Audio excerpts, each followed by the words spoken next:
જય સચિદાન. હસમુખાનંદજી રોકાજો 2 મિનિટ.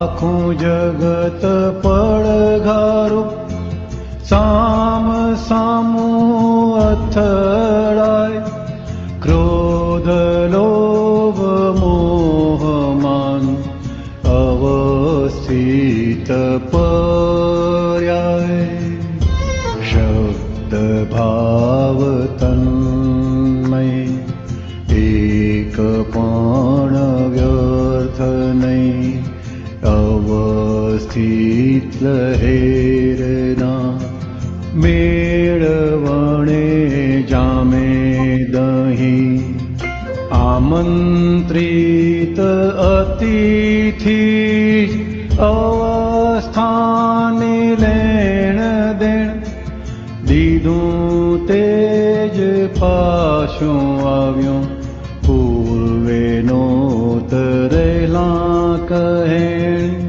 વ્યવહારે પરીક્ષા નિમંત્રેલા પત્ર વાંચ, સાપેક્ષ અપેક્ષા જગત લાચ બુદ્ધિ જાંચ, હું કરું એ અહમથી જગત ઝાડ ખોદ કામ, ત્રિકરણ મમત્વથી લોઢા ઉપર જંગ જામ, ઘાટ બોદા પરા કેન્દ્રી જગત સોદા શરતી સ્નેહ, નિર્ઘાટ શુદ્ધ પ્રેમ સ્વયં કેન્દ્રે દેહ જ્ઞેય,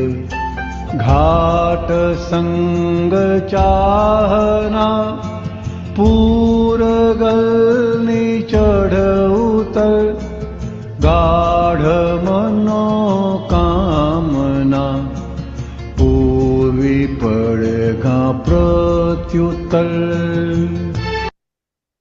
જય સચિદાનંદ. હસમુખાનંદજી પહેલી 2 લાઈન. આખું જગત પડઘારૂપ સામસામું અથડાય, ક્રોધ લોભ મોહમાન અવસ્થિત પર્યાય. દાદા ભગવાને વાત કરી છે ને કે આખું આ જગત કેવું છે કે તમે જે પડઘો ફેંકેલો એ જ પડઘો અત્યારે સામ સામે અથડાતું રહે છે.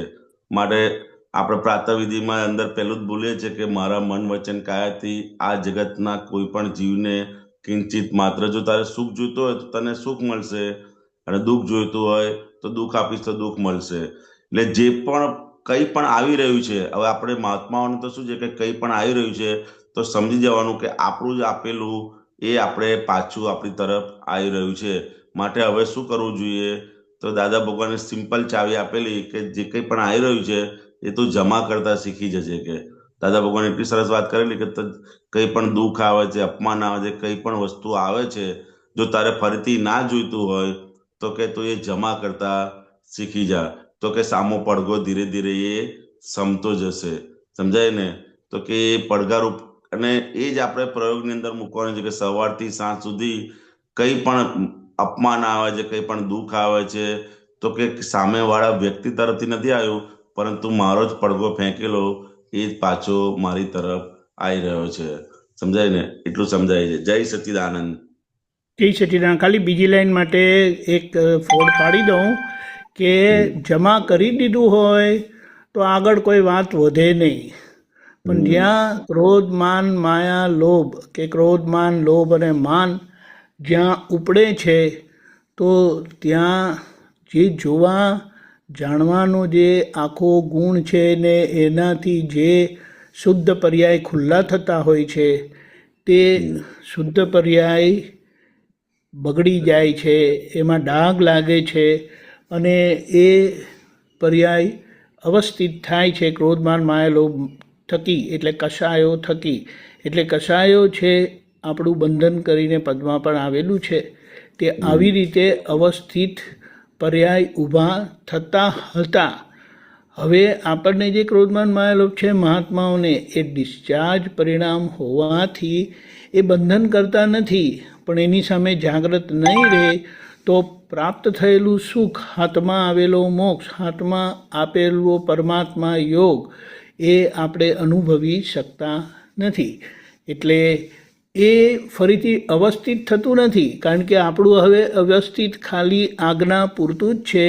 બીજું જે સંસાર પક્ષે જે ડિસ્ચાર્જ ક્રોધમાન માયાલોભ છે ત્યાં આપણે જાગૃત નથી રહી શકતા, શુદ્ધ ઉપયોગ ચૂકી જવાય છે, તો ત્યાં છૂટાપણું ચૂકી જવાય છે, તો એ પરિણામ સ્થગિત રહે છે. એટલે એ ફરી પાછું આપણને દર્શન આપશે. તે વખતે આપણે એને સારી રીતે દર્શન કરી લઈશું શુદ્ધાત્મા દ્રષ્ટિએ, ત્યારે આપણે છૂટા થઈશું. બાકીનું પદ આગળ આપણે સમજીશું. જય સચ્ચિદાનંદ. ખૂબ સરસ જય સચ્ચિદાનંદ. સુમાનંદજી. જય સચ્ચિદાનંદ.